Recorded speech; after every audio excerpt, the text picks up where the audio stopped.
Dobson, ontem, aconteceu, você falando de tudo isso aqui, ontem não, sábado, o meu filho, caçulinha, o Luquinhas, já vinha chamando a gente para ir pro cinema, para assistir o Homem-Aranha Verso, né? Minha caçulinha também me chamou ontem pra ir, ó. E no sábado a gente chegou em cima da hora, foi comprar os ingressos, né? Já tinha esgotado. E causou uma grande frustração nele. Ficou muito frustrado. Chorou, tal. Não, filho. Aí a Patrícia, com toda a sabedoria dela, não, mamãe vai comprar agora, amanhã a gente vem. E aí, assistimos o filme ontem, né? Ficou super feliz. Então, ele já assistiu todos os insights, todas as dicas no YouTube e tudo mais. Quando ele chegou para assistir o filme, ele já sabia o que iria acontecer. E aí vem essa pergunta. A pergunta é, hoje, nós estamos com uma geração, a gente está com uma geração que chega para vir trabalhar já sabendo, já entrou no seu site, já entrou no seu Instagram, já entrou no seu TikTok da empresa e tudo mais, já sabe o propósito, já sabe tudo. E aí ele não vai mais, às vezes, nem por um salário, ele vai por um ideal, por um propósito. Ok. E aí minha pergunta é a seguinte, como lidar com essa galera nova que já vem para trabalhar na empresa com um propósito, juntamente com uma tecnologia chamada de tecnologia de inteligência artificial? Como lidar com uma geração nova e com inteligência artificial ao mesmo tempo nas instituições? Está totalmente casado. E está totalmente casado. Porque, não, assim, as pessoas novas é que estão ligadas a isso. O que é mais chocante para essa nova geração, quando entra nas nossas organizações, até aí tudo bem. Ele sabe qual é o nosso propósito, ele inclusive foi nos sites que recomendam a empresa para trabalhar ou que reclamam da empresa que trabalharam. Então, eles fazem toda essa varredura que já é dessa geração. O que é mais chocante para eles, mesmo tendo conexão com propósito e tudo mais, quando a gente vai fazer aquela semana como é que chama? Esqueci o nome. Vai mostrar integração. Tá. Semana da integração. E ele vai para a área dele e o gestor dele projeta na tela um monte de caixinha, uma ligada na outra. Ele está olhando para aquelas caixinhas fazendo assim, por respeito, mas ele está pensando assim, pelo amor de Deus, que merda é essa? Esses caras nunca precisaram de caixinha. Esses caras já trabalham em equipe antes de começar ali, jogando com pessoas do mundo todo simultaneamente ao mesmo tempo. Para ele resolver um problema, ele pega o smartphone dele, clica numa caixinha de uns 2 centímetros e resolve o problema. Não tem que mandar relatório, fazer relatório, entrar em sistema, copiar de um sistema, ir para a planilha, fazer na planilha e resolver isso. Então, o que é mais chocante para eles é ele perceber que mesmo tendo tudo bonito a nível de ideal, mas nós estamos retrógrados a nível de tecnologia. Uau! Estamos. Então a pergunta que eu faço para nós aqui, para essa reflexão é, em que era a nossa organização está? Na era digital ou na era analógica? Porque o cara é digital. 100% digital, ele já nasceu... E ele chega numa instituição analógica... Vai dar choque. Dá choque e ele não suporta aquilo. Porque a tecnologia mostrou o quanto as coisas podem ser fáceis. E ele não entende, porque ainda a gente está num modelo difícil de fazer as coisas. Então, por isso que a maioria dessa turma está nas startups.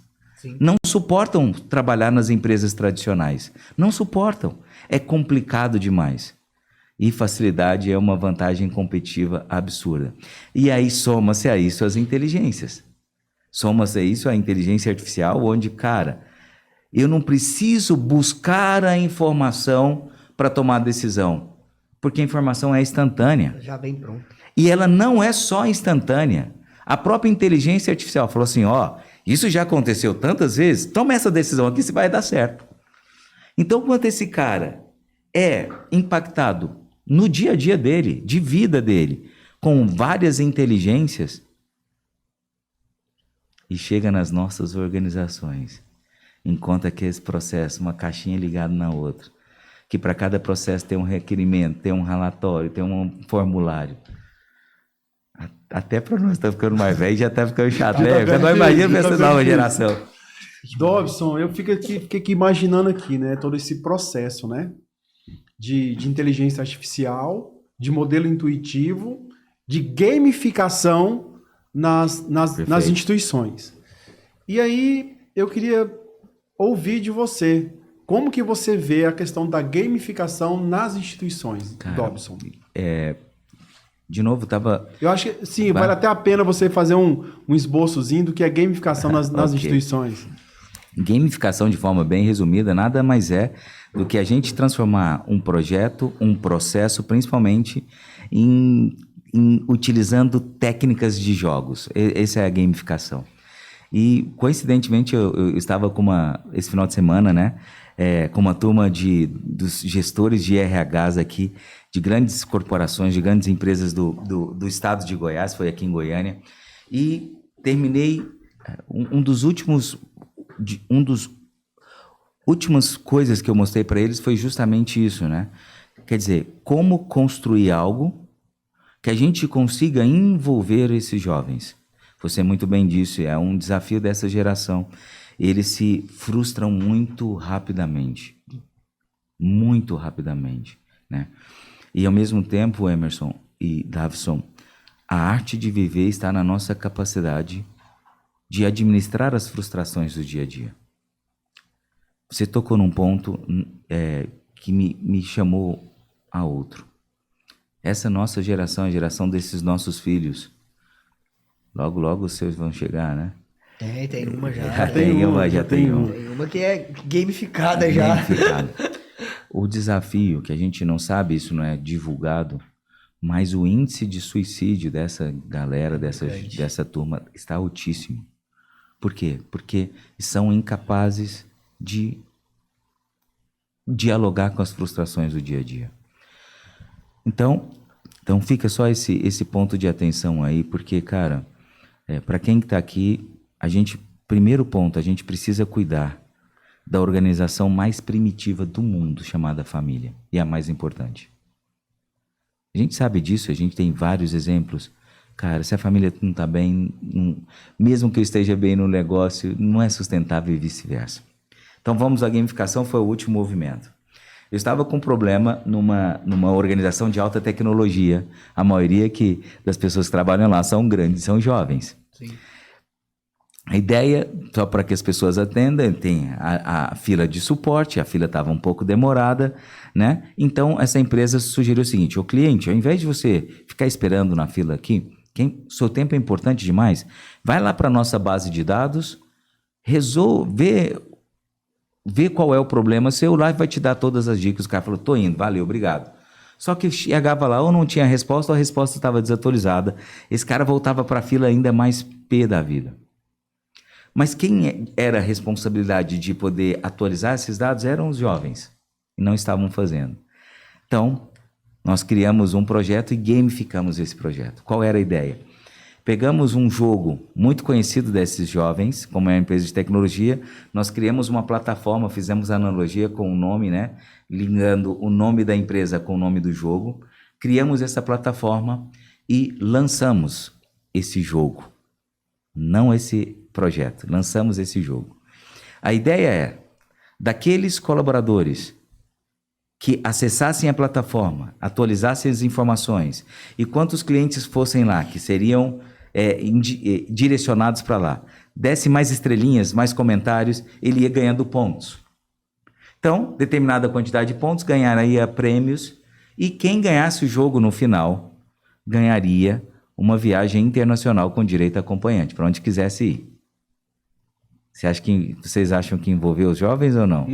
Louco. Com certeza. Então, quer dizer, se a gente tem várias gerações, cuide de cada geração como deve ser cuidada. É difícil? É. Complexo? É. Por isso, para quem é líder de verdade, sabe que de 40% a 50% do tempo é dedicado às equipes. O que, de fato, também dificilmente acontece, né? Então, a gamificação é uma resposta divertida, comum a essa nova geração, e eles vão amar. E outra coisa, Até nós, na fase do Zenta, né? Aí também, de vez em quando é bom jogar, por que não, né? Mas assim, aí eu quero pegar um gancho Vai lá. disso aí, que é a dificuldade do inverso, né? A gente vê que o crescimento de CEOs jovens, ela vem numa crescente, né? Temos aí Thiago Negro, Lucas Neto, o Felipe Neto, que são hoje jovens, podemos dizer milionários, que vêm dessa nova geração. Ela já consegue atingir isso. Nem sei se tem resposta para isso, Dawson, mas assim, e para quem ainda não, CEOs mais velhos, né, que a gente sabe que tem muitas empresas, eu vou pegar empresas de médio e pequeno porte, porque de grande porte até você tem caixas, tem uma facilidade maior de alcançar esse objetivo. Para essas pessoas, o que fazer para entrar nesse mundo, certo, de gamificação, nesse mundo jovem hoje que vem? Não sei se é trazer um líder jovem, se é fazer uma sociedade com uma pessoa que já está na mesma idade ali, que hoje está o mercado de trabalho, entendeu? Perfeito, perfeito. Ótima pergunta. Eu vou responder olhando primeiro para uma gigante, para a gente até entender a transição e depois a gente volta para as pequenas e médias empresas. Uma gigante chamada Disney. Certo.